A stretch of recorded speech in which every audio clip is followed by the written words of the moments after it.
High everyone, स्वागत छ तपाईहरुलाई टेक नेपाल युट्युब च्यानलमा। गाइस, Realme आफ्नो Realme C सिरिजको अर्को एउटा नयाँ स्मार्टफोन Realme C30 लाई अफिसियल नेपालमा लन्च गरिसकेको छ र साथमा Realme 9 Pro 5G लाई पनि लन्च गरिसकेको छ र Realme 9 Pro 5G को चाहिँ भिडियो आउँदैछ। त्यसको लागि चाहिँ च्यानललाई सब्स्क्राइब गरेर राख्नु होला। आजको भिडियोमा हामी Realme C30 स्मार्टफोनको बारेमा कुरा गर्ने छौं। यदि यो स्मार्टफोनको प्राइसिङको बारेमा कुरा गर्नु पर्दा यो स्मार्टफोन चाहिँ नेपालमा अन्डर 13000 को प्राइसमा लन्च भइसकेको छ।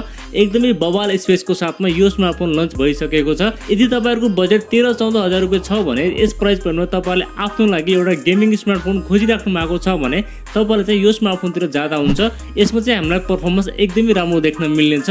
म तपाईहरुलाई एउटा कुरा के भन्न चाहन्छु भने Realme C35 मा जुन प्रोसेसर आएको थियो सेम त्यही प्रोसेसर चाहिँ यसमा हामीलाई देख्न मिल्नेछ। अन्डर 15000 को प्राइस पॉइन्टमा अहिले चाहिँ यो स्मार्टफोन नम्बर 1 मा हुनेवाला छ। अगाडि भिडियोमा हामीहरु यो स्मार्टफोनका स्पेसिफिकेसन तथा यो स्मार्टफोनमा हामीलाई के कस्ता फिचरहरु देख्न मिल्छ अनि कुन भेरिएन्टमा चाहिँ यो लन्च भइसकेको छ र कति प्राइसमा लन्च भएको छ र कहाँदेखि यो स्मार्टफोन हामीले लिने सम्पूर्ण बारे आज तपाईलाई यसै भिडियोमा जानकारी दिनेछु।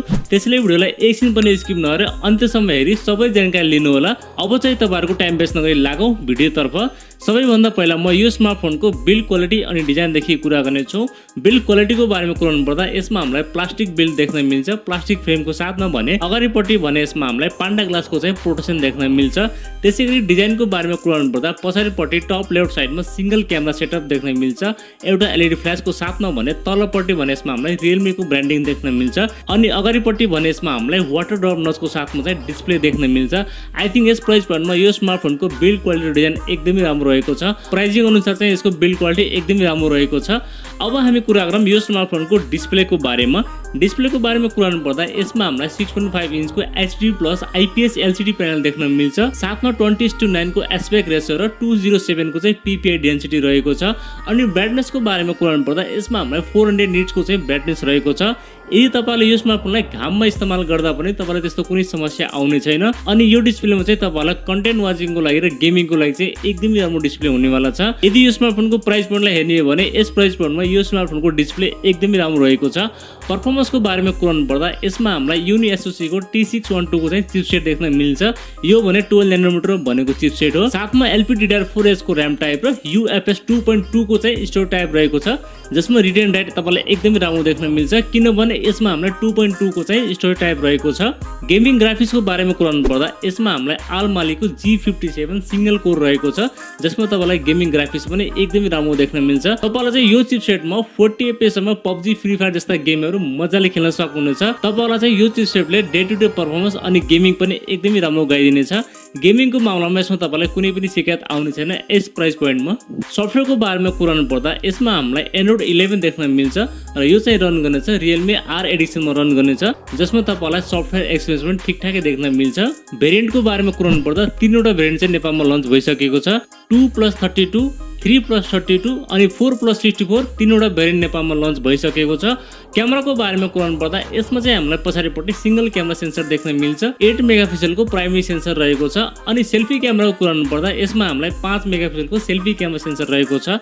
तपाईले चाहिँ भिडियो रेकर्डिङ पछाडिको क्यामेराले 1080 को 30 fps सम्म भिडियो सुट गर्न सक्नुहुन्छ र अगाडिको क्यामेराले भने तपाईले 720 को 30 fps सम्म भिडियो सुट गर्न सक्नुहुन्छ। तपाईलाई चाहिँ यो स्मार्टफोनमा क्यामेरा सेटअप ठिकठाकै देख्न मिल्छ। अलिकति सेल्फी क्यामेरा भने 8 मेगापिक्सल को भएको भए अझ राम्रो हुने थियो, तर यस प्राइस पॉइन्टमा तपाईलाई क्यामेरा भने डिसेन्ट देख्न मिल्छ।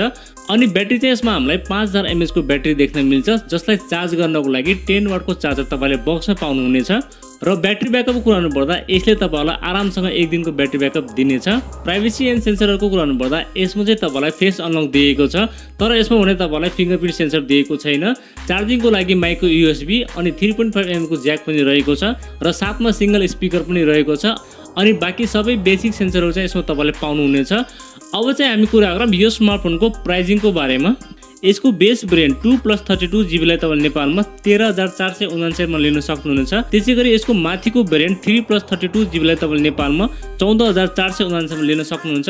अनि अर्को हायर भेरिएन्ट 4+64 GB लाई तपाईले नेपालमा 15499 मा लिन सक्नुहुनेछ। यदि मेरो ओपिनियनको बारेमा कुरा गर्नु पर्दा एकदमै राम्रो प्राइस पॉइन्टमा यो स्मार्टफोन लन्च गरिसकेको छ। यसमा परफर्मेन्स हामीलाई एकदमै राम्रो देख्न मिल्छ। अलिकति तपाईहरुलाई क्यामेराले चाहिँ डिसअपोइन्ट गर्न सक्छ, तर स्टिल भने यसमा परफर्मेन्स एकदमै राम्रो देख्न मिल्छ।